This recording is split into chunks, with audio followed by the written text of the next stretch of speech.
So today we're gonna learn checkmate type. So this is a new concept for all of you because till now we've been learning only tactics, but those tactics mean nothing if you can't end the game. And to end the game, we need to checkmate the black king or the white king. So today we're gonna learn the most basic checkmate pattern, which is back rank mate. You can see there are four puzzles. So we are gonna do four puzzles, and then I'm gonna teach you guys how to stop it, how you can avoid getting bank rank mated yourself. So a back rank mate occurs your when the opponent's king is on one of these ranks, the last ranks, and it's surrounded by three pawns. It could be two, but it cannot move anywhere outside the eighth rank because all the three pawns are stopping its own king from moving. If the king was on h8, these two pawns would have been enough to block the king, but since the king is on g8, we need all these three pawns to be in work for bank rank mate. Now, which piece can attack the whole rank? A rook. Obviously, a queen can, but other than a queen, we have a rook right now. And if the rook moves to e8, the whole rank will be under attack and the king will be checkmated. Game over. So, here we're gonna be making a sacrifice. The first thing we spot is that the black king is on g8 and the three pawns are in front. This is gonna be the most common one you can find.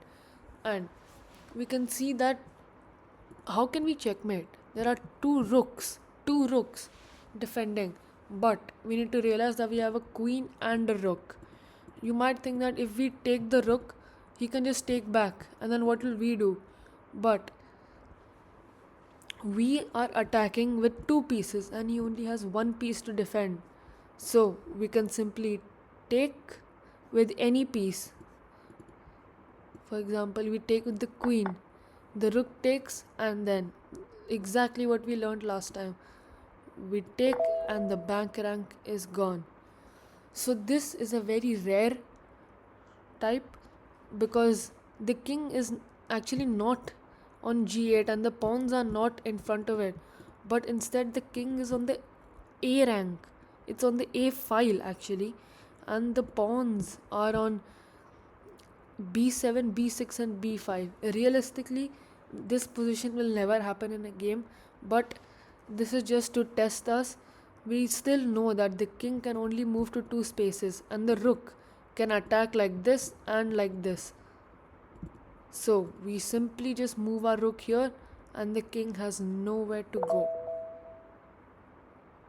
Okay, so this is going to be a little bit difficult, but I will give you guys 30 seconds for you to solve.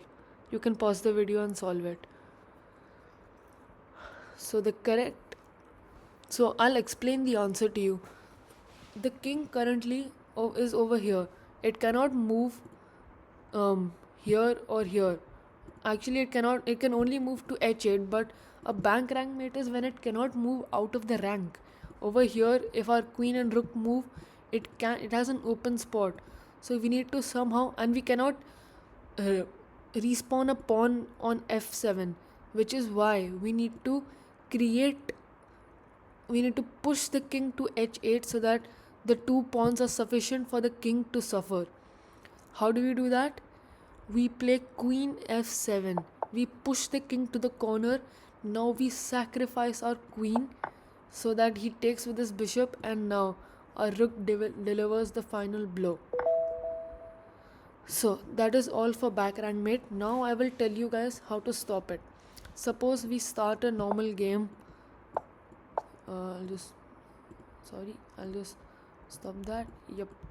Suppose we're playing a normal game. Castle. V castle. The best way to stop is to play h3.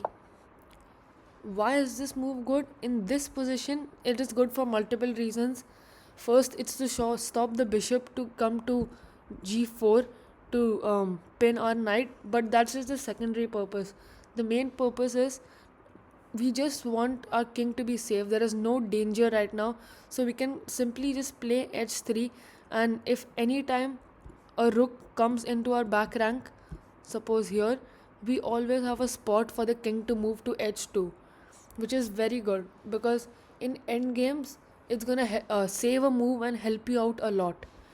Some other type, some other things you can do are, for example, it's a little more advanced, but you can also do a g3, which is a fianchetto bishop.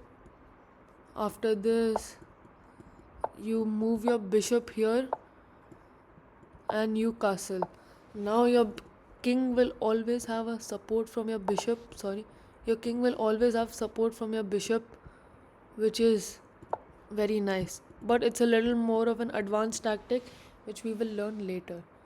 So that is all for back rank mate. Hope you guys have understood how it works and what it does. Next class we will learn a different type of checkmate. Thank you.